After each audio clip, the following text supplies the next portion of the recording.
Welcome to episode 181 of The Numbers Game. I'm Jase. I'm here with Nick and Marty. How we going, fellas? Going well, Jase. Going well.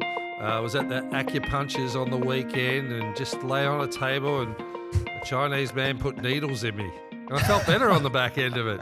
Logically, I wasn't sure how that was going to help, but very relaxed, very zen-like, and with some Chinese herbs out the back of it, which don't taste very good, but apparently they're good for me. So doing the right thing, keeping yourself up and about. So got to do the right thing, Jason. Got to do the right thing. Nick, how are you, my friend? And I'm going well. Obviously, we'll record this at different times, but both of my teams on the weekend absolutely thrashed the opposition. So I think I might have mentioned on this podcast not long ago that I was just sick of watching close games. Yeah, the good Lord delivered it on the weekend. 2 thrashings. But, Jase, I just saw something on social media, not to discuss today, but maybe we bring it up soon.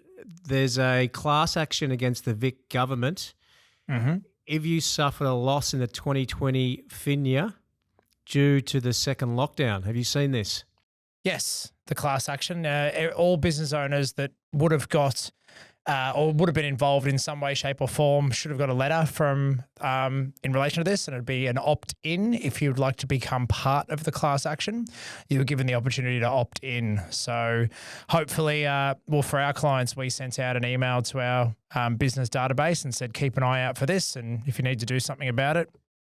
And then, So if you recorded a loss with the ATO, that triggers the letter? No, I think it's just all business owners that were, received some kind of, JobKeeper, government subsidy, cash flow boost, anything that kind of triggered that you're involved and that you may have suffered a loss means you should have got. And if you haven't, simple Google search of class action, COVID, government, and there'll be heaps in relation to it. You can put your name and details down. There's a fair few T's and C's behind it where we've had some business owners go, you know what, I'm not going to get involved because the scrutiny that may happen on the other side, if you put your name down and then, let's say you thought you made a loss and you had a couple of bad months, but then realistically they strip your business apart. If for some reason you were selected, maybe you didn't go as bad as you thought you did. We all have different memories of what the time was like back then. So approach with caution, read all the details, and if you feel like it's something you want to put your name and number down for, then have a crack. That's what we do. Up-to-date current affairs stories here. Keeping people in the loop. Jase, how was your weekend? Yeah, good, mate. Good. We again, these things come out at different times, but at time of recording, Bombers second on the ladder. Went and attended a few footy games over the weekend. So saw the Swans play the Dogs, saw the Bombers take on Richmond. And then, might have had a bit of a boys' night out Saturday night. So potentially still feeling the effects, 24, 48 hours later. But we let the show roll on, Marty. Don't you worry about that. We've got exciting tax things to discuss that are more important than the Bombers and my weekend. Absolutely. Go Swannies, go Bombers. Well. And then, since Nick mentioned it too, nearly 100-point win to his Crows. So no wonder Nick is just looking glorious with the sun shining on him through the office window. Impressive. If you check out our YouTube channel, you see Nick sun is pumping on him and, we're up and about. So I mentioned it a little bit just then. We're talking some important tax and business compliance things for small business owners. So if you aren't a small business owner, listen in. You might be able to help your mate at a barbecue when you hear them talk about something like payroll tax or WorkCover. So stay tuned. We'll make it efficient, punchy. And realistically, if you are a business owner, the reason I bring this up and to talk about it is time and time again, we see mistakes happen. We see small business owners come to us and their business, unfortunately, is in a worse shape than where it should be if they had the right idea about what compliance things they needed to be in control of, what things the ATO is looking out for. And look, a lot of people, we've talked about it quite a few times in this podcast too, that it's too easy to set up a company, too easy to register a business and get an ABN. And for the everyday Australian who wants to set up a business and have a crack, there's not enough checking mechanisms between having the idea to start a business and then actually be running a business without an understanding of the consequences of what can go wrong if you don't tick all the boxes you need to tick. So, it's coming up to the end of the 2024 financial year at time of recording. This is the time of year where, every accountant that's worth their weight in gold is organising meetings with their small business clients. They're offering tax planning sessions. They're trying to catch up with their clients. Now, not every client makes the time to go and see their accountant or to jump in a Zoom or a Teams room. But I've put together a bit of a list of things that we like to review at this time of year from things that we've learnt over the years. And then I think, for small business owners out there that do listen to this show, they can go away and either ask the question of whether they need to be worried or at least do a bit of a self-review. So, Nick, Marty, how's that sound? You guys happy to kind of work through a few scenarios? Excited, mate. All right, good. Well, I might as well start on one that would, should get Nick fired up. It's good old payroll tax. So this is one where if business owners have had a bit of a growth year, and we see it, business owners, for not everyone, 23, 24 hasn't been a down year for a lot of businesses. Some are struggling with rise of cost of living and interest rates, but some businesses in this time are absolutely pumping. And what happens there is you've got an opportunity to hire more people and grow your business. So the payroll tax threshold is unfortunately, we use Victoria as an example, but our Future Advisory website does have a breakdown of all the different states. In Victoria, if you go over $700,000 worth of wages, superannuation or employee remuneration, you then have to start paying payroll tax. Now, in the first couple of years of business, you may have stayed under the threshold for payroll tax, but it only takes one big year of growth to hire half a dozen or a dozen employees and then forget about doing something like registering for payroll tax. Now, if you do forget to register, often at the end of the year when it gets picked up, you're looking at potentially a $50,000 bill that you hadn't planned for. Now, you might have given that extra money to the employees you've hired if you'd factored into your budget. But unfortunately, that's one of the ones that we see not too often, but it's one that does hurt, especially when you're a growing business. Cash flow can be everything when you're scaling, and to then get to the end of the year and be told by your accountant that you neglected to register for payroll tax, that's probably one that stings. You guys haven't come across any business owners that have suffered that? I just think, like anything, the first time you go over a threshold is probably the most frightening because it can be unexpected if you're not getting the advice. So again, just for our audience, 700 is the limit, but you're starting to pay payroll tax after the 700th mark. You're not paying, it doesn't trigger that you're paying it on the whole amount. It's just after 700. Correct, Marty. Good one to indicate there. So if you end up with $800,000 of remuneration, you're paying 4.85% of the 100,000. So you'd flick the state revenue office. Sorry, you'd flick them $4,850 for your trouble of having an extra $100,000 of wages and super over the 700,000. Quite significant. Yeah, quite significant. Yeah, it adds up. It hits you straight away. So it's something to definitely keep in mind and make sure that you're factoring in, especially, again, this time of year, if you're not doing a 24-25 forecast or budget, I'd ask you why. I mean, it's important to look ahead and see where your business is going. And it may be something that you're getting close to. So if you look at your next year and you do have growth aspirations and ambitions to grow your business, these are those extra costs that if you don't factor it in, it could be the difference between enough margin and profit left over for you, the business owner, or ask yourself the question of, is my pricing strategy right? Do I need to put my prices up if I do hit payroll tax and there's extra money coming out of my pocket? Do I hire 2 new people to then end up with the same amount of money in the bank a year later? So they're the things that by doing a good budget or forecast, you actually start to flesh these ideas out. That's good. Yeah, 100 grand, 200 grand over, and you could pay someone else to come on board. Like 9,700 for 200 grand over that threshold. That's another employee. Yep. That that would be handy. I mean, and look, this is where some people then, and this is the downside to payroll tax, and why people like Nick and I and you get frustrated going, our business, for example, that'll pay 50 to 70 grand in payroll tax, depending on how the year lands, but it'll be somewhere up around maybe 70 grand this year. That is another entire staff member team member that we could hire here if I wasn't paying payroll tax. So I could have a more efficient business. I could have more employees helping service our clients.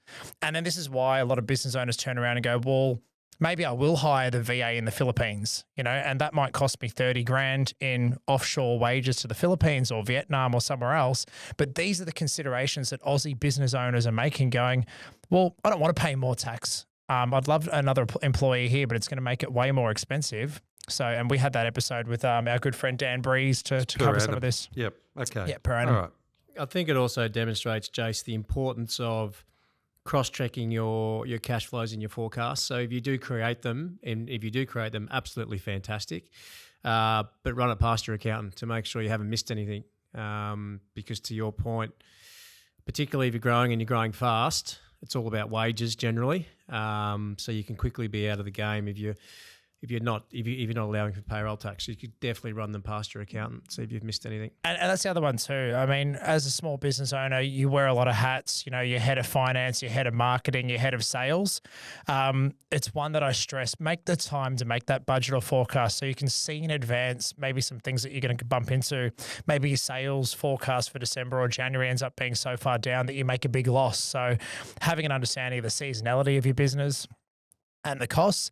And if you can't do it yourself, engage an advisor, engage your accountant, say, hey, can we get a quick session together to look at my forecast for next year, and just ask those questions, because that advisor or accountant may see something that you don't.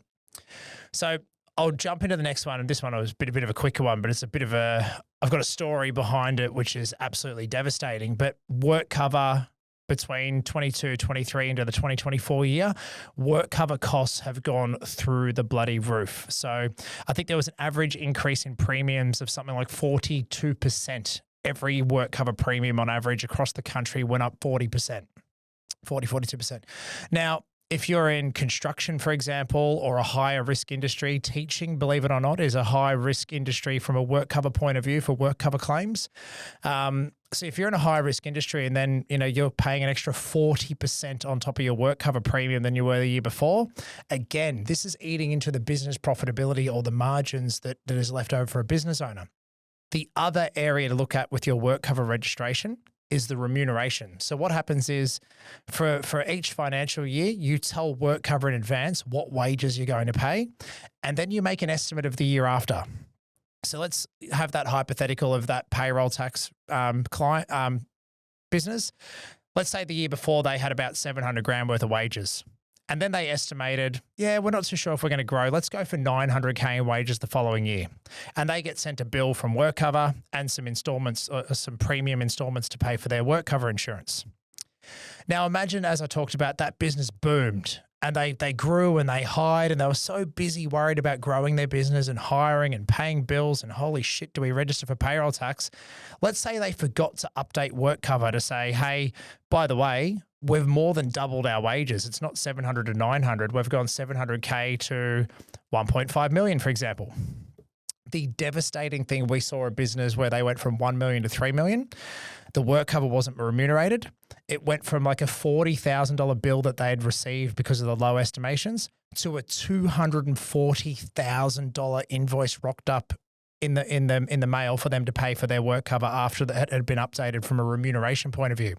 So you can understand how damaging that is for a small business to cop a $200,000 bill to pay. I mean, I don't know too many businesses that could survive on the other side of that if it hadn't been factored in advance. Well, you increase the tax on top of that, then you got the WorkCover. Again, it's just the unawareness of knowing the impact of that on a business. I mean, that's like you said, you need that professional guidance in planning. Because it's, like I said, there isn't anything worse than getting hit with those types of unexpected costs, even though technically you should have expected them. Yep. And again, comes down to what are your responsibilities as a business owner, as a director of a company, as a trustee of a trust. Like these are all things that technically you need to be aware of. And if it's not you need to make sure someone's engaged to be across all of this. And again, though, as a director of a company, even if you engage someone who's going to be responsible for it, if it doesn't happen and something falls apart, it's going to fall back on the director of the company. You can try the blame game and, then it becomes legal things and whatnot, but you're going to want to be across all this stuff. The next one, which is a bit of a increasing area of compliance and a target area of the ATO, is superannuation. So obviously paying employee super. Again, we've talked these numbers on the show before, $2 billion in unpaid superannuation per year.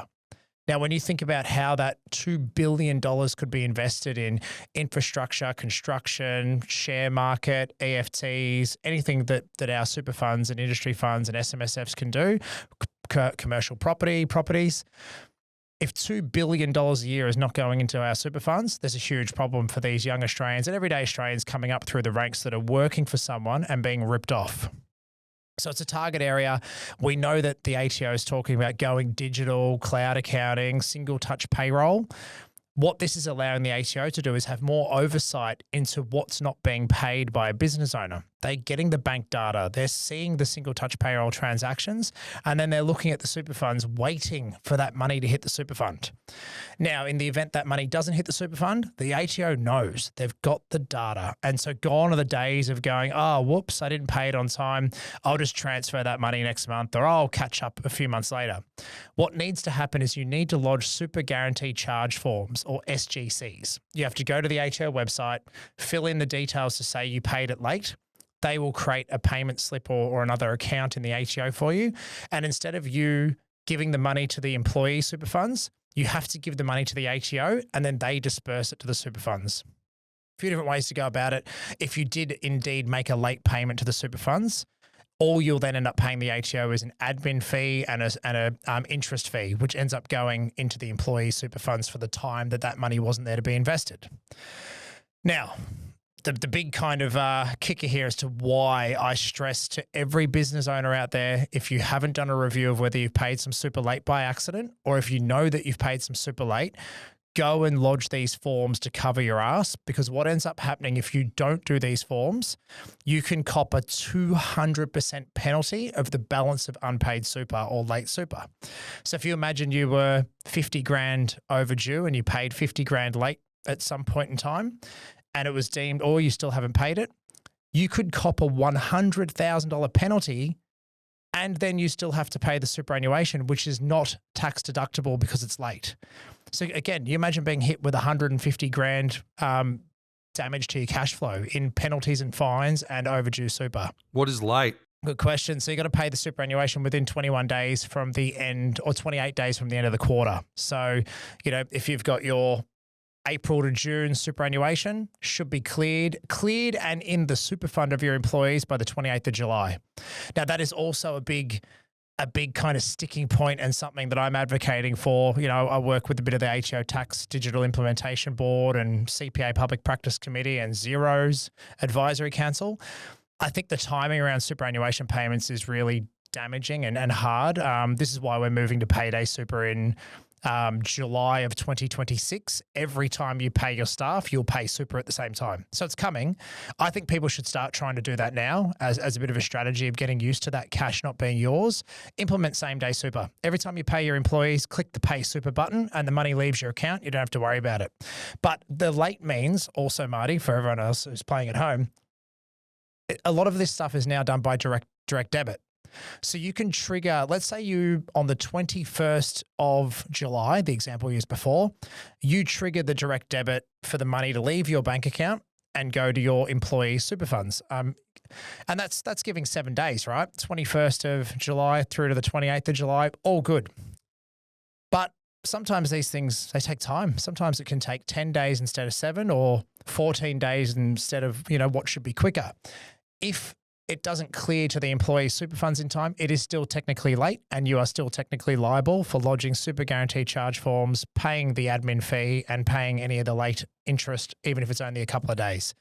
So again, stressing, pay super on time, pay it as regularly as possible. If you don't do it weekly or fortnightly, at least do it monthly rather than waiting to the end of the quarter. And if anything, I think it's a bit of an upgrade to your cash flow too, because you're not building up cash that's not yours. If you've got to pay it quarterly, it should be really not that much difference to your cash flow. Like for me, when I pay it quarterly, well, we pay it quarterly as a business. It just becomes a bit of a conundrum, to be honest, because it's a big lump sum at the end of the quarter. Obviously, we plan our cash flow so we're ready for it. But anything that could speed up the process, number one, to get it paid, and then number two, give you a better instant view on your cash flow at any given time, I think is a great result. And then you've got to think about, on the other end, your employees. The sooner that money's in their super account, the sooner it's invested into stocks and the sooner it's earning money for them. So the compounding effect of that, although that's not really the reason why it's being implemented, but the compounding effect of that for us as individuals who are getting paid, having our money consistently entering the market on a monthly basis, depending on when your pay cycle is, I guess is another benefit. And look, I mean, yes, the ATO and the government have brought in the rule that by 2026 we will go to same-day super. I guess I ask the question of why are we waiting that long, or what's being done to advertise and market this to employers to say, hey, yes, by 2026 it's going to be compulsory, but start to do it earlier, get in the habit and the routine. So I guess numbers game here is taking one for the small business economy or small business environment now, saying get it happening, start paying it as regularly as you can, and I guess it helps out with your cash flow of knowing that money's not yours and it's gone. So you start to play a better game overall. Yeah, it sounds like a win-win across the board. Better for cash flows, better for employee, dollar cost averaging across each month instead of even a quarter, let's say. So that sounds like good commercial principles right there. Adds to that dollar cost averaging and employee value proposition as well. We pay super every fortnight, every week, every month. So good win there. Touched on those probably more than I wanted to, but they're all important things that kind of get underlooked at by employers and underlooked at by accountants and advisors out there. So be aware. Another big one that we look at this time of year are small business owners who, when they first set up, let's say they started a company, and a lot of the times business owners don't invest that extra money to set up a family trust and a bucket company and a corporate trustee and all these things. So if you've got a company and you are the individual shareholder of your company, at the end of the year or at any point in time really, but we're saying now is a great time during tax planning to have a look at this, is to review whether you've got an opportunity to move your shares from being individually owned to be owned by a family trust. If you can get your shares out of your name into a family trust, what generally has to happen is you have to value your business. You have to sell it on paper from you to your family trust. There will be capital gains tax implications. But the reason we say to review this sooner rather than later is every year, if your business is growing and getting bigger and you're going to have an exit event one day and you're working on, the bigger picture, bigger plans, this needs to be a stepping stone as early as possible to avoid paying a huge capital gains tax bill when you do think about doing it later on. Jase, is there any way out of the capital gains? Because it's same beneficial owner, right? Yeah, no. So unfortunately not. And it's a great question. But when I say unfortunately no way of getting out of it, there are small business incentives or small business concessions, I should say, to do the move. So if you do it while you're still a small enough business, you can access, you get the 50% CGT discount because hopefully you've had your shares for more than 12 months. But then what you can look at is activating the extra incentive. So you might be able to discount that capital gain by another 50% due to active assets, rollover into superannuation, 15-year retirement exemption. There's a few other things if you want to look into it. It's small business concessions, for small business CGT concessions. But this is why we say look at it now, look at it early and put that plan in place, because let's say, you might have been in your mid-20s or late 20s when you started a business, and all of a sudden down the track you might have met your wife or met your husband, had some children, and you've still got your shares individually owned. You're missing opportunities for genuine income splitting with your partner or your spouse, for the shared wealth that goes into the family home or the family bank account. And then one day when the kids are old enough, if you've been contributing to their board, their schooling, so family trust distributions towards paying for children's education or their living arrangements. So all these things become a reality with a family trust. If you're sitting back and you don't have a family trust and you don't have a bucket company, but you're generating some good income and some good wealth, chances are you're paying too much tax to the ATO above what is legally the required amount. I definitely lived that problem in my first business. I had a straight company. There were two directors, another business partner and myself. And then on the exit of that company, we basically had to come up with a strategy. And I still don't know how we did this or what happened really, into some sort of voluntary liquidation in order to get the monies out more effectively. But it just seemed a lot more complicated and costly on the back end of getting it, trying to fix the problem rather than getting it right up front. So I've definitely had that direct annoyance. And it's no accident why we called ourselves Future Advisory. Like when you talk about the future or you make plans for the future, if you're talking about, scaling a business, exiting a business, then you got to begin with the end in mind. So if those conversations were had with you on day one, Marty, to say, you might not have known on day one, but then if you keep revisiting the same question every year, and even if you use tax planning as that kind of time to pull the handbrake up and take a deep breath and reassess where you're at and what your plans are, that's the time to always go, where are my shares held? Why are they owned individually? Is there a benefit to move them now? What's it going to cost? Because you have to do a valuation, do all the ASIC paperwork, the transfer forms, the sale, whatnot. So you've got to do it properly. We see people half-assing this and trying to get away with not doing a valuation or anything else. But this is a kind of area where you want to do it properly. You want to pay the lowest amount of capital gains tax possible, but you got to do it legally and have all the documents to back that up. So one of those ones where this then rolls into is if we do end up triggering a capital gain for a small business owner, or if we're even, reviewing the profits of a business, one of the biggest things that we look at the moment when we do our tax planning, and Nick's probably works into your realm as well when it comes to financial advisor or financial planning, is the carry forward concessional contributions. So, over the last, I think it's 5 years worth of concessional contributions. So you're looking at 120 to 130 grand of what could have been contributed to your super fund over 5 years. Yep. Yep. And then if you didn't use your contributions cap, they kind of accumulate up year on year. So then you can pay a big chunk into super and claim a tax deduction for it due to the carry forward cap.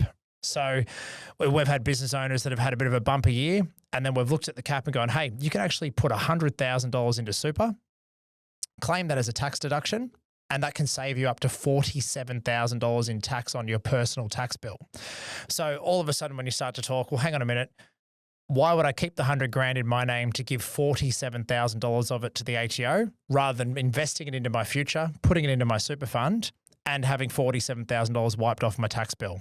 So there's some big round numbers, and the numbers work in smaller amounts too. If you've got a carry forward cap or even to use up your existing cap for the year, even putting $10,000 in, we're regularly seeing that save our clients $4,000 in tax on average. So not a bad little strategy to look at how putting some money into super can help you save giving extra money to the tax man for no reason. Do you see that a bit, Nick, on your end? We see it a lot. It's a very common strategy, particularly at the moment, and not necessarily for business, but for people that have sold assets. So I think we've spoken about this in the past, but at the moment you've got a lot of landlords that are selling just purely because of cash flows and it being really difficult to hold investment properties. So they're selling, but a lot of the times they're selling at a gain because the property market has done so well. So if they have triggered a gain, let's say they've got a 200K gain, they'll get the 50% CGT discount in most cases if they've had it for a year. So that brings the gain down to 100K. If they have the ability to contribute super, as you've just spoken about, they could put 100K into super and pretty much wipe that gain out. So it's a strategy we're using and seeing a lot at the moment, particularly given a lot of the landlords are closer to retirement. So they don't care about putting money into super because they're going to get to access it in the next, hypothetically 5 to 10 years. I think the only thing I'll add to that is the timing. Unfortunately, at times we do see people make the mistake of leaving it too late. And too late is basically the last week of June. I've had people in the past that have contributed on the 28th of June and they've said to me, I did the contribution on the 28th of June. A lot of the super funds will take anywhere from 3 to 5 days to actually pick that contribution up. So simply transferring into super before the 30th of June doesn't guarantee you're going to get it in that date. And it's about when the super company actually counts it from their end. So, and there's absolutely no grey area on that. If the super fund doesn't receive it until the 2nd of July, it's game over. You can't go back. You can't unwind things. So I say to people, minimum 2 weeks just to give yourself, time for something to go wrong. But if you're thinking about doing it, make the payment into your super fund a couple of weeks before. Doing it on the 29th of June, I can almost guarantee you it won't count unless you're into a self-managed super fund, but that's a different story. I was just going to ask too, and this might be a question to both of you, in regards to if someone sells a business and their superannuation is under 500,000, are there any concessions that you can put the sale of that business into super? I've had that asked a number of times of business owners in small businesses selling out and wanting to know whether there was, something more tax effective than the small business concessions. Putting the money into super is part of the small business CGT concessions.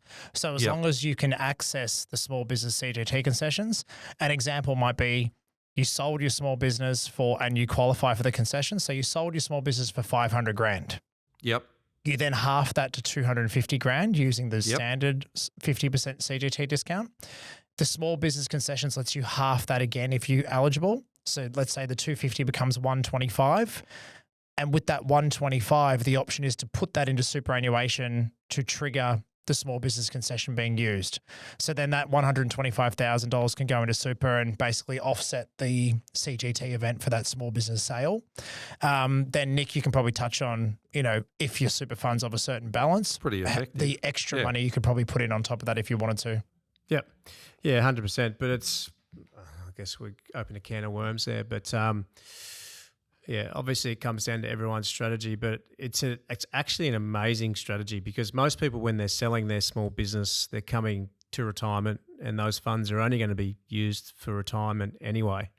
So yeah, being able to put into super is a huge win. And to the point, and Jase, I don't want to put words in your mouth here, but I think most small businesses, if they do tick the concessions, they pay next to no tax, unless their business is completely blown up from a size and value point of view. But I would suggest most of your small business owners, you would almost get them paying next to no tax on the gain. Yeah, it becomes pretty small and pretty negligible, whatever the word is. Yeah. So and this is why I stress to check it out. You might think I don't want to pay capital gains tax. No point restructuring. I'm done now. I'm stuck in my structure. But you got to ask the question. You got to review. You got to look at it. And whether you're retiring and selling or whether you're getting ready for an exit event in 5 or 10 years or 20 years, now's the time to kind of look at that. And the small business retirement exemption even goes to the point where you don't have to put the money into super if you're retiring and you sell the business. You're eligible to kind of tick the box and say,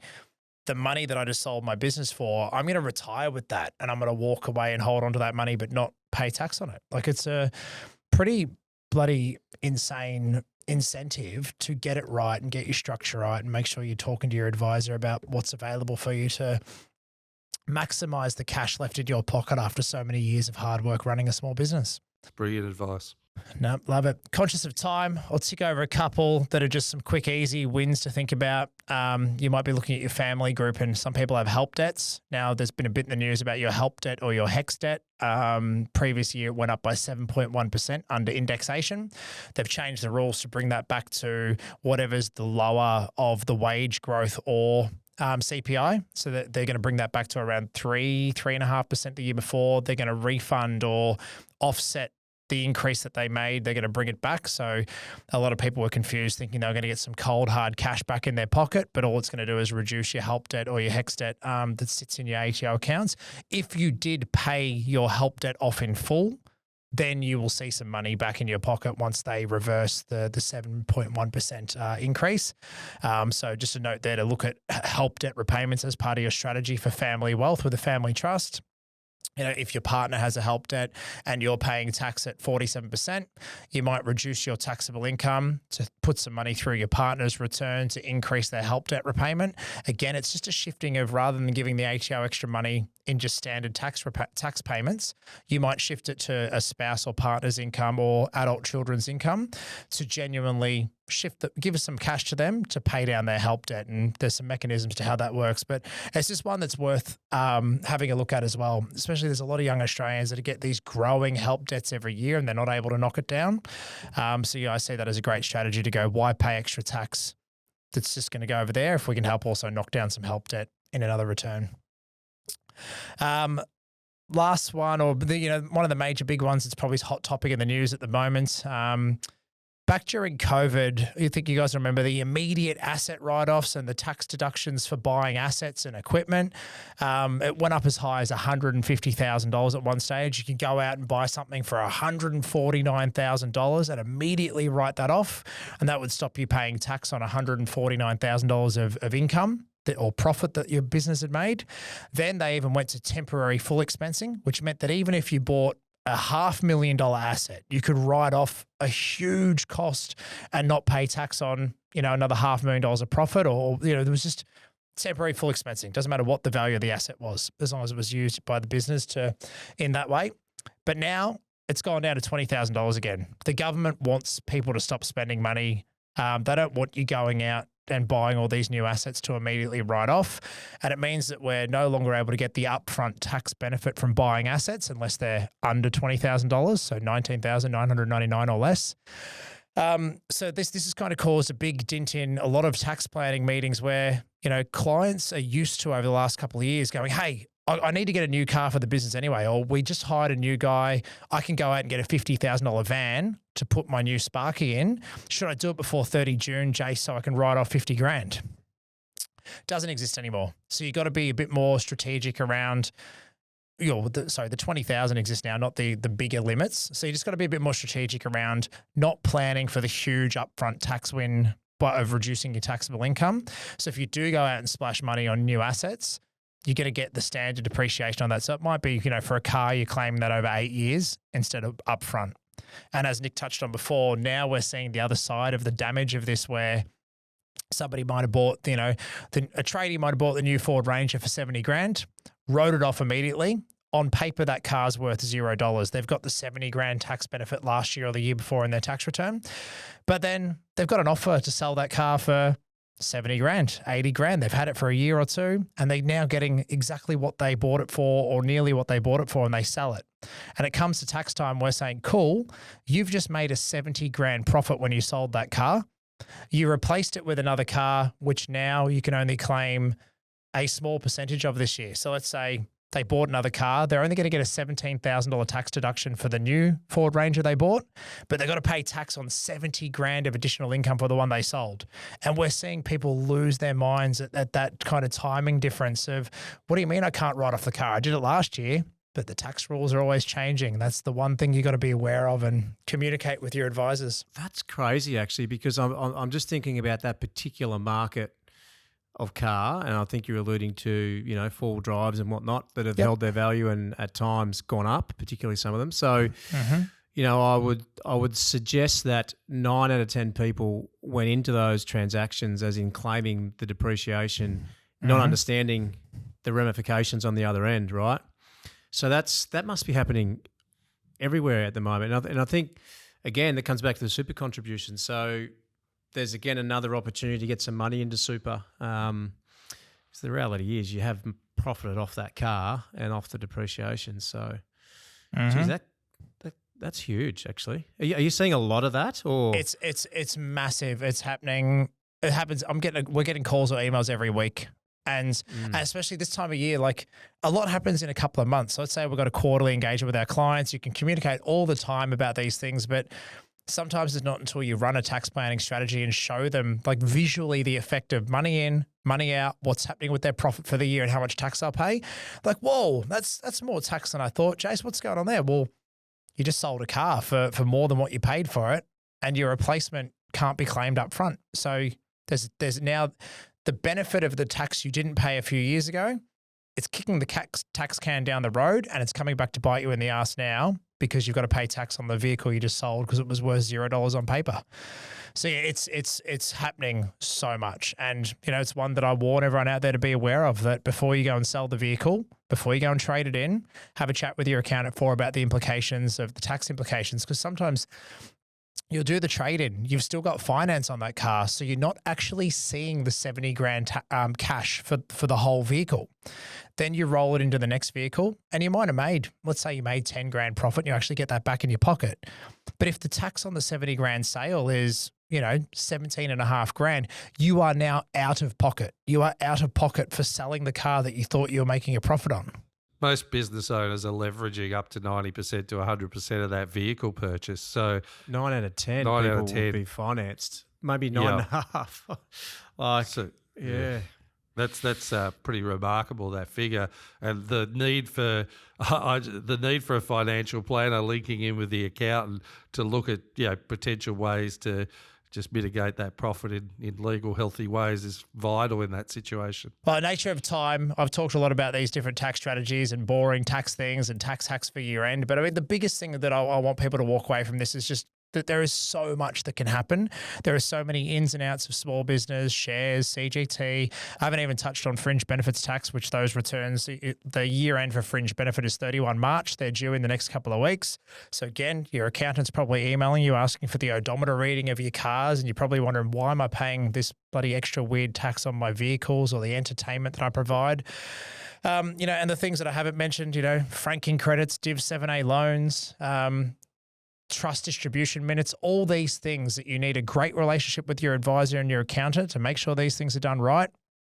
Doesn't have to be future advisors, doesn't have to be me, but just ask the right questions to the right people and make sure you're getting looked after. And yeah, it's a bloody world out there full of compliance and I's to dot and T's to cross. So yeah, look after yourselves and make sure that you've got someone in your corner. Nick and Marty, anything to add? Oh, you're just a genius, mate. You are. You are. And I was just thinking, just by getting that advice up front, how can you turn that, not only business planning, but that tax into opportunities to create wealth legitimately. And it's so vital. We always think about it reactively on the back end because business owners are busy, so they generally kick the can down the road. But I certainly learned a lesson on some of that in the first business and really got great advisors around me from then on, so I could actually attack things healthily into the future. And it was a much better option, no doubt about it. 100%. Well, if you've listened to all of the episodes of The Numbers Game, you're already a step ahead of other people that have got their head in the sand or not doing these extra things for their business. If you've got a friend out there who runs a business who doesn't listen to The Numbers Game and they might need to hear all this, send them a link. Recommend they listen to the show. And when it comes to having advisors in your corner, Future Advisory and Innovate, they're here to support the small business community. We always love getting in touch and working together as a team with people that are having a crack. They want to build their wealth and they want to build great businesses. So please subscribe, rate, get around the podcast, jump on YouTube and check out how glorious Nick looks in the sun right now. But until next time, thank you for listening and plan for the future, plan for today. Game over. This podcast is for educational and informational purposes only. The conversations are of a general nature and do not qualify as financial or tax advice. We recommend before you make any financial decisions, you consult a licensed professional. Individuals on the podcast may hold positions in the companies discussed.